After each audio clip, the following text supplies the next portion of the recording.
GoPro still recording?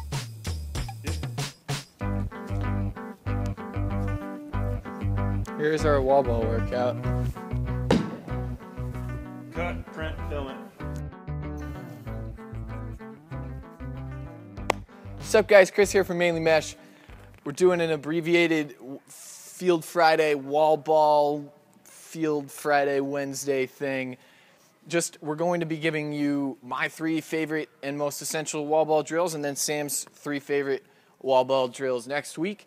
So we're going to take you through them pretty quickly, because I was always a big wall ball guy, especially in high school. Spent a lot of time at the wall, and then by the time I got to college, there were still some things that I hadn't seen before on the wall that I added into my repertoire, and they actually made a huge difference. So taking them through you really quick, I mean, everybody knows the classic overhand, just getting your stick warmed up. And then some of the issues I found in my game, though, came when you're switching hands and you realize that all of a sudden you can't throw the same fakes that you can with your right hand. A lot of the reason that is because our top wrist is weak. So one of the best things you can do for your wall ball game is working on your one-handed wall ball. So being able to, with one hand, have a good catch and get a lot of snap on that ball, not just righty, but being able to do it lefty as well.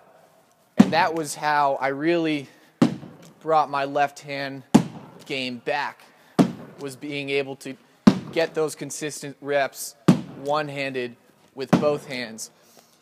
It'll be easier the higher you start up on your stick, for starters, because there's less weight. And then as you progress, you're going to want to bring your top hand down the stick, preferably into your shooting position. And then if you're really trying to work on that wrist strength, bringing it even lower than that, and really trying to control the head of the stick with a low grip. And we're live. It's Saturday night. Being able to control the head of the stick with a lower grip with both hands one-handed. That's a huge one. I mean, if I were to just pick one, that would be the biggest for me. The second one is one I saw in a Steel Stanwyck video from one he does in his basement, and it's surprisingly simple. All it is keeping an overhand pass and having it bounce off the ground first. And it's something that if you just kind of do it lightly, there's not really much value to it. But when you really... And we're live. It's Saturday night.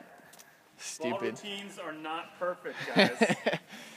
When you try to go as quickly as possible with this drill, it actually requires a lot from your top hand, because the backspin is going a different way. If I tried to quick stick this, the ball would sail on me like that.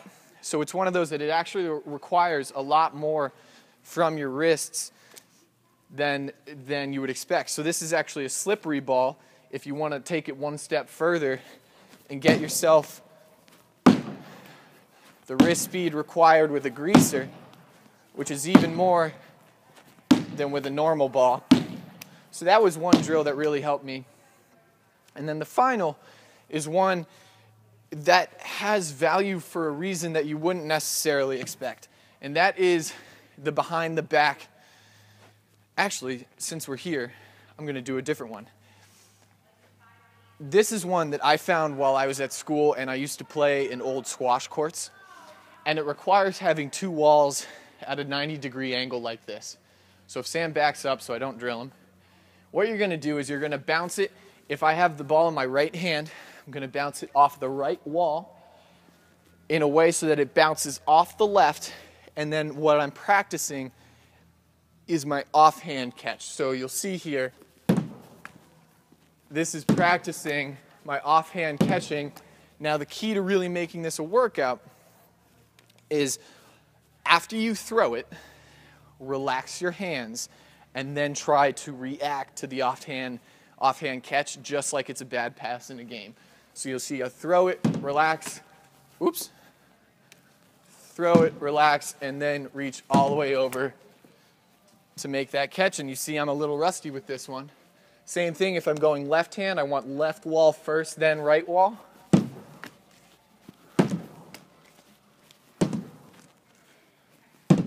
And you'll notice too, the closer I put it to that middle part of the wall, the closer it's going to bounce. So if you're having trouble with this and you're bouncing it too far off the side, that's when you're going to see it go to a funny angle. So those are kind of three that I picked up that have kind of pushed the wall ball to another level past just the quick stick, the normal ones that you see a lot of the time.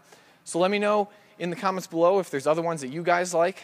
Sam's going to have his 3 coming up next week for you guys. Thanks so much.